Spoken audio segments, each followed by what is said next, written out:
Hi friends, welcome to my channel. ఇక దర్శన్ అయితే రూమ్లో ఉంటాడు. ఇక అప్పుడే ఆ రూమ్లోకి శరణ్య అయితే వస్తుంది.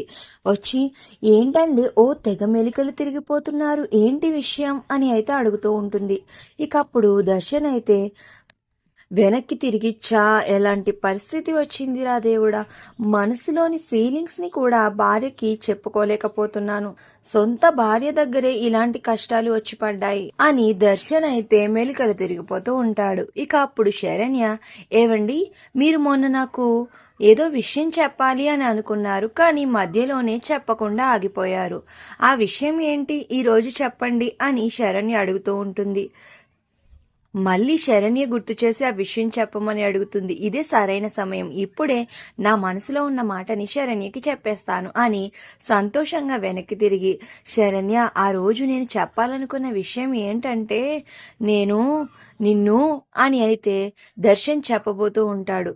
చెప్పండి, లోపల ఇన్నర్ వాయిస్ ఏనా, బయటికేం చెప్పరా, తొందరగా చెప్పండి ఏంటా విషయం అని అయితే శరణ్య అడుగుతూ ఉంటుంది. ఇక దర్శన్ అప్పుడే చెప్పబోతూ ఉండగా కరెక్ట్గా ఆనంద భైరవి హాల్లో నుంచుని, అమ్మ శరణ్య ఒకసారి ఇలా రామ్మ అని అయితే పిలుస్తుంది.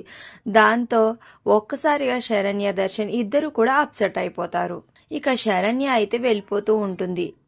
ఇప్పుడు కూడా నా మనసులో మాట చెప్పలేకపోయాను, మళ్ళీ మంచి అవకాశం కోసం ఎదురు చూడడం తప్పదు అని అయితే దర్శన్ సైలెంట్గా ఉండిపోతాడు. మరో పక్కన కొత్త స్పాన్సర్లు రావడంతో వాళ్ళు ఇచ్చిన చెక్ని తీసుకుని దామిని అయితే శెట్టి గారికి తను ఇవ్వాల్సిన 100 కోట్లు అయితే ఇచ్చేస్తుంది.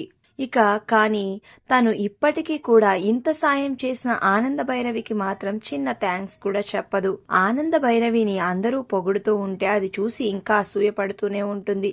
మరి దామినిలో వచ్చిన సగం మార్పు పూర్తిగా ఎప్పుడు వస్తుంది అనేది నెక్స్ట్ రివ్యూలో తెలుసుకుందాం. అంతేకాకుండా శరణ్య దర్శన్ల మధ్య ఉన్న ఈ కాస్త దూరం కూడా తొలగిపోయి వాళ్ళిద్దరూ ఎప్పుడు ఒకటవుతారు అనేది నెక్స్ట్ రివ్యూస్లో తెలుసుకుందాం. వీడియో నచ్చితే